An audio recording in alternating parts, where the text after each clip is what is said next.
नमस्कार दोस्तों, सुभाष की बात में आपका स्वागत है। सवाल आज ये है कि क्या आप धर्म के नाम पे वोट देंगे या जाति के नाम पर। मैं इसलिए ऐसा कह रहा हूँ कि 1931 के बाद जो जातिगत जनगणना थी, जिसके आंकड़े सार्वजनिक किए गए थे, उसके बाद ये आंकड़े सार्वजनिक नहीं हुए। पर बिहार में नीतीश कुमार ने जातिगत जनगणना के आंकड़े जो है वो जारी किए हैं। अब इसको लेकर पूरे देश में बवाल है। प्रधानमंत्री नरेंद्र मोदी कह रहे हैं कि ये हिंदुओं को बांटने का और हिंदुओं को कमजोर करने का प्रयास है, और दूसरे लोग कह रहे हैं कि ओबीसी का जो हक, गरीबों का हक मारा गया था, वो जातिगत गणना के बाद उनको मिल सकता है। अब पूरे देश में एक नई बहस चल पड़ी है। अदम गौड़वी साहब का एक शेर है जो मुझे याद आता है कि हिंदू या मुस्लिम के एहसासात को मत छेड़िए, हिंदू या मुस्लिम के एहसासात को मत छेड़िए, अपनी कुर्सी के लिए जज्बात को मत छेड़िए, छेड़िए एक जंग मिलजुल कर गरीबी के खिलाफ, दोस्त मेरे मजहबी नगमात को मत छेड़िए। तो दोस्तों, इस समय हमारे देश में जिस तरह मजहबी नगमात छिड़ा है, हिंदू को कट्टर हिंदू बनाया जा रहा है, मुसलमान को कट्टर मुसलमान बनाया जा रहा है, वहीं बीच में अब जातिगत अस्मिता। ये बात तय है कि जो राजनीतिक दल हैं वो जब उम्मीदवार का चयन करती है तो इस आधार पर भी चयन करती है कि वहां पर किस जाति का बाहुल्य है, कौन से धर्म का बाहुल्य है। टिकट उस तरह से बांटती हैं कि वो जातिगत, ऐसे तो मना करती हैं पर वो कहीं ना कहीं जाति को का सहारा लेती है। और हम देखते हैं कि अलग अलग जातियां जो हैं वो अलग अलग तरह से हिस्सेदारी मांगती है। जब डेवलपमेंट की बात भी होती है तो बहुत सारा डेवलपमेंट या आरक्षण जो है वो जाति व्यवस्था के अंतर्गत होता है। हमारे संविधान में भी पहले 10 साल के लिए व्यवस्था थी, बाद में धीरे धीरे बढ़ती गई, और कोई भी राजनीतिक दल रहा हो उसने आरक्षण को खत्म नहीं किया, उल्टे बढ़ाया है। अब सवाल ये है कि ये जो जातिगत गणना है, उस गणना को लेकर जो बवाल मचा है, तो कहीं ना कहीं पूरे देश में अलग अलग तरह की बातचीत हो रही है। जावेद अख्तर साहब का की एक पूरी गजल है, उसमें उनका कुछ शेर है कि एक हमारी एक उनकी, मुल्क में आवाजें दो, अब तुम पर है कौन सी तुम आवाज सुनो, तुम क्या मानो। हम कहते हैं जात धर्म से इंसान की पहचान गलत, वो कहते हैं सारे इंसान एक हैं, यह ऐलान गलत। हम कहते हैं नफरत का जो हुक्म दे वो फरमान गलत, वो कहते हैं ये मानो तो सारा हिंदुस्तान गलत। हम कहते हैं भूल के नफरत प्यार की कोई बात करो, वो कहते हैं खून खराबा होता है तो होने दो। तो ये एक हमारी एक उनके, मुल्क में आवाजें दो, अब ये तुम पर है कौन सी तुम आवाज सुनो। तो इस समय देश में अब ये बात है कि किस तरह की आवाज सुनी जाएगी, क्योंकि 2024 में चुनाव है लोकसभा के, और उसके पहले 5 राज्यों में जो है विधानसभा के चुनाव हैं। अब ऐसे में सवाल यह है कि किसकी आवाज कौन सुने। एक तरफ जातिगत गणना की बात कांग्रेस सहित बहुत सारे संगठन कर रहे हैं, दूसरी तरफ भाजपा जो है वो जातिगत गणना के जो आंकड़े जारी हुए उसका विरोध कर रही है। तो ये पूरा मसला क्या है, इसको हमको सिलसिलेवार समझना पड़ेगा कि ये मामला है क्या। तो जातिगत जनगणना जंजाल या समाधान, ये अब एक सवाल है। तो चलिए इसकी सिलसिलेवार अब हम पड़ताल करना शुरू करते हैं कि क्या है ये। तो नीतीश कुमार ने बिहार की राजनीति करते करते अक्सर कोई ना कोई एक बड़ा दांव चलकर देश की राजनीति के केंद्र में आ जाते हैं। पहले उन्होंने सारे विपक्षी दलों को पटना में बुलाया और उसके बाद इंडिया नामक गठबंधन बन गया। फिर हम देखते हैं कि उसके बाद जो है उन्होंने बिहार में जातिगत गणना के आंकड़े सामने रखकर खलबली मचा दी।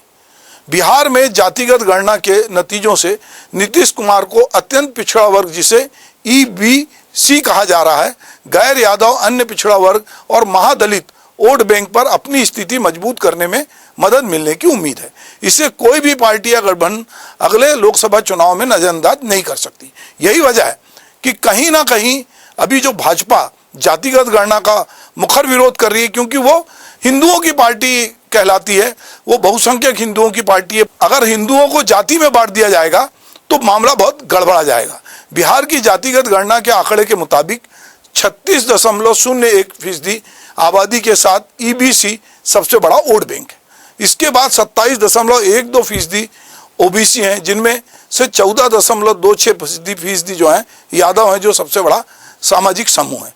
जातिगत गणना के आंकड़े के मुताबिक दलित बिहार की आबादी का 19.65% है, जबकि 2011 की जनगणना में यह 15% दर्ज किया गया था।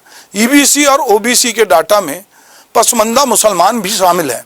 विशेष रूप से यह नीतीश की पहल थी, जिन्होंने अपनी जाति कुर्मियों की संख्या की भरपाई के लिए ईबीसी और महादलितों को राजनीतिक तौर पर महत्वपूर्ण बनाया। इधर बस्तर दौरे पर आए प्रधानमंत्री नरेंद्र मोदी ने जातिगत जनगणना के बाद कांग्रेस के बयान को लेकर निशाना साधा है। प्रधानमंत्री मोदी ने कहा है कि कल से कांग्रेस ने एक अलग राग अलापना शुरू कर दिया है। ये कहते हैं कि जितनी आबादी उतना हक। मैं कहता हूं इस देश में अगर सबसे बड़ी कोई आबादी है तो वह गरीब की है, इसलिए गरीब कल्याण ही मेरा मकसद है। प्रधानमंत्री ने यह कहा कि मैं सोच रहा था कि पूर्व प्रधानमंत्री मनमोहन सिंह क्या सोच रहे होंगे। वे कहते थे कि देश के संसाधनों का पर पहला अधिकार अल्पसंख्यकों का है, उसमें भी मुसलमानों का। लेकिन अब कांग्रेस कह रही कि आबादी तय करेगी कि देश के संसाधनों पे पहला अधिकार किसका होगा। तो अब क्या वो अल्पसंख्यकों के अधिकारों को कम करना चाहती है? अगर आबादी के हिसाब से ही होने वाला है तो पहला हक किसका होना चाहिए, जरा कांग्रेस वाले स्पष्ट कर लें। अब यहाँ महत्वपूर्ण बात यह है कि जो भाजपा के लोग नेहरू जी को भर भर के गाली देते हैं, वो जातिगत गणना के नाम पर नेहरू की वकालत करते हैं कि उन्होंने क्यों नहीं जातिगत गणना को प्रोत्साहित किया, और वो अब नेहरू की भी बात करने लगे। अभी कुछ दिन पहले बिलासपुर में राहुल गांधी आए और उन्होंने कहा कि जातिगत जनगणना यानी कास्ट सेंसस हिंदुस्तान का एक्सरे है। इससे पता चल जाएगा कि देश में ओबीसी, आदिवासी, सामान्य वर्ग के कितने लोग हैं। एक बार आंकड़ा आ जाएगा तो देश सबको लेकर आगे चल पाएगा। सबकी भागीदारी देनी होगी तो जातिगत जनगणना करानी होगी। राहुल गांधी ने केंद्र सरकार के सचिव में महज 3% ओबीसी के अधिकारी होने की बात भी कही थी। इस तरह जातिगत जनगणना की वकालत करते हुए उनके फायदे भी उन्होंने गिनाए। बिहार सरकार ने जातिगत गणना की रिपोर्ट जब जारी कर दी और इसमें आए आंकड़े ने एक बार फिर से राजनीतिक क्षेत्र में तूफान खड़ा कर दिया। मंडल कमीशन के बाद जाति को लेकर यह एक बड़ी घटना है। बिहार जातिगत जनगणना के आंकड़े जारी करने वाला देश का पहला राज्य बन गया है। इससे पहले देश में 1931 में जातिगत गणना के आंकड़े जारी हुए थे। 80 के दशक में जातियों पर आधारित कई क्षेत्रीय पार्टियों का उभार हुआ। इन पार्टियों ने सरकारी शिक्षण संस्थाओं और नौकरी में आरक्षण दिए जाने को लेकर अभियान चलाए। इन्हीं दौरान जातियों की संख्या के आधार पर आरक्षण की मांग सबसे पहले यूपी में जो बहुजन समाज पार्टी के नेता कांशीराम जी ने की। भारत सरकार ने साल 2079 में सामाजिक और शैक्षणिक रूप से पिछड़ी जातियों को आरक्षण देने के मसले पर मंडल कमीशन का गठन किया। मंडल कमीशन ने ओबीसी को आरक्षण देने की सिफारिश की। इस सिफारिश को 1990 में उस वक्त जब प्रधानमंत्री विश्वनाथ प्रताप सिंह थे उन्होंने लागू किया, और इसके बाद देश भर में सामान्य श्रेणी के जो छात्र थे उनका उग्र प्रदर्शन हुआ और फिर मंडल कमीशन की उस तरह से रिपोर्ट जारी नहीं हो पाई। साल 2010 में लालू प्रसाद यादव और मुलायम सिंह यादव जैसे ओबीसी नेता ने मनमोहन सरकार पर जातिगत जनगणना कराने का दबाव बनाया। इसके साथ ही पिछड़ी जाति के कांग्रेस नेता भी ऐसे ही चाहते थे। मनमोहन सरकार ने 2011 में सामाजिक आर्थिक जाति जनगणना यानी कि SECC कराने का फैसला किया। इसके लिए 4,390 करोड़ रुपए का बजट पास हुआ। 2013 में ये जनगणना पूरी हुई, लेकिन इसमें जातियों का डेटा आज तक सार्वजनिक नहीं किया गया।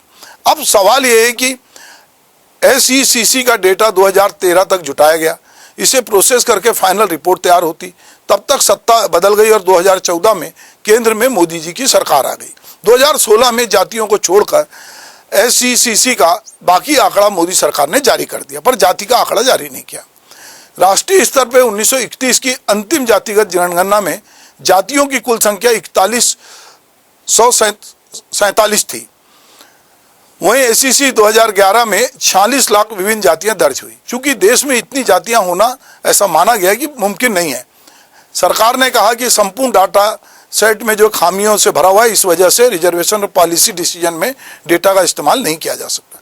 पिछले कुछ चुनाव में ओबीसी वोटर में बीजेपी में उनकी लोकप्रियता बढ़ी है और ओबीसी की संख्या उन्हें केंद्र की नौकरियों में मिल रहे मौजूदा आरक्षण से कहीं अधिक हो सकती है या मंडल 2 जैसी स्थिति उत्पन्न कर सकती है और बीजेपी को चुनौती देने का एजेंडा तलाश रही जो क्षेत्रीय पार्टियां, उनको एक प्रकार से इससे नया जीवन मिलेगा। और नीतीश कुमार, जैसा हमने कहा कि नीतीश कुमार बहुत बड़े खिलाड़ी हैं और उन्होंने ये कार्ड खेला और उनके साथ बाकी पार्टियां भी अब उनके सुर में सुर मिला रही हैं। 2009 के आम चुनाव में बीजेपी को 22% ओबीसी वोट मिले थे, जो 10 साल में दुगने हो गए।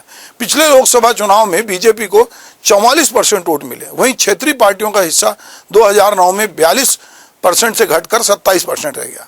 इस तरह विपक्ष सामाजिक न्याय पर के नाम पर साल 2024 के चुनाव में जातिगत जनगणना का मुद्दा उठाकर बीजेपी पे दबाव बनाने और पिछड़े वोट को अपने पक्ष में करने की कोशिश कर रहा है। अगर हम बात करते हैं कर्नाटक की, तो वहां के तत्कालीन मुख्यमंत्री सीतारमैया ने 2014-15 में जाति आधारित जनगणना कराने का फैसला किया और बाद में इसे असंवैधानिक बताया गया, तो नाम बदलकर सामाजिक एवं आर्थिक सर्वे कर दिया गया। इस पर भी काफी पैसे खर्च हुए और 2017 में कंठराज कमेटी ने जो है रिपोर्ट सरकार को सौंपी। सर्वे की रिपोर्ट को सीतारमैया सरकार ने सार्वजनिक नहीं किया। ऐसे में देखने वाली बात है कि जातिगत आरक्षण केवल राजनीतिक दलों के नफा नुकसान तक सीमित रहेगा या फिर इससे कहीं सामाजिक या समाज का भला होगा। प्रसंगवश हम 2 महापुरुषों की और जो वाणी है उसके बारे में भी कहना चाहते हैं। तो सबसे पहले, जन्म जात मत पूछिए, का जात अरुपात, रैदास पूत सब प्रभु के, कोई नहीं जात कुजात। ये संत रैदास ने ये बड़ी बात कही। कबीर हमेशा इस तरह की बात कहते रहे हैं, कबीरा कुआं एक है, पानी भरे अनेक, बर्तन में ही भेद है, पानी सब में एक।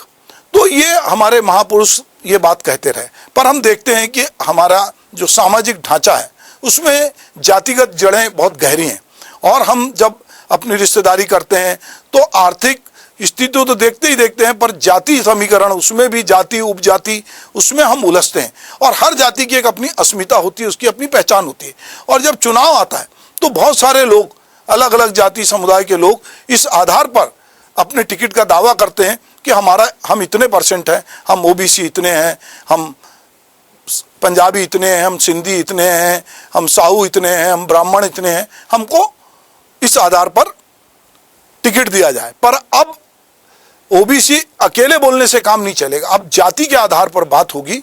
और यदि ये बात बिहार से शुरू हुई है तो निश्चित रूप से हर जगह, आज ही राजस्थान में मुख्यमंत्री ने एक बड़ी घोषणा की है और वो भी जातिगत गणना कराने की बात कर रहे हैं। छत्तीसगढ़ से भी आंकड़े जारी हो सकते हैं, यूपी में भी ये बात उठ गई है।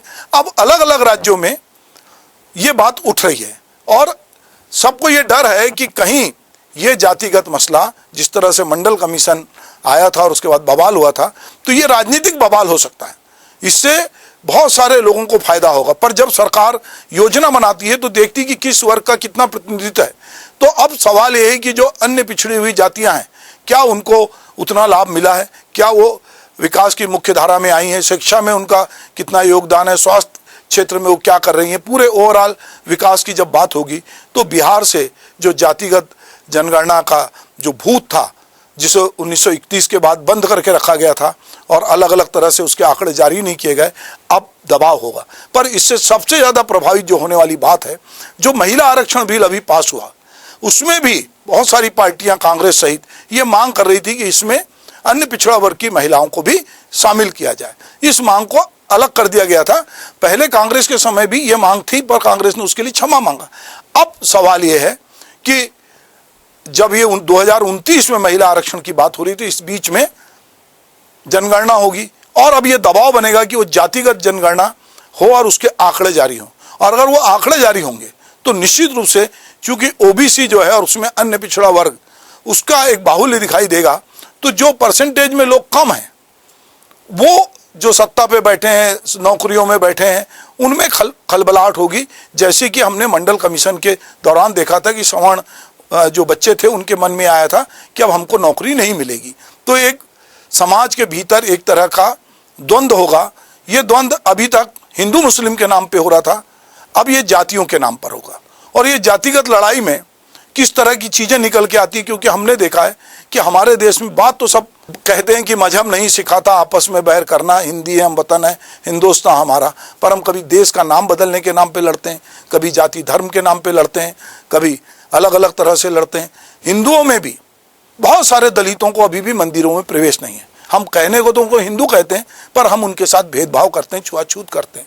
तो अब धीरे धीरे ये जातिगत आंकड़े जो बिहार से ये मामला निकला है, ये बात निकलेगी तो दूर तलक जाएगी। तो अब देखते हैं कि ये बात कितने दूर तक जाती है और इसके क्या परिणाम आते हैं। नमस्कार।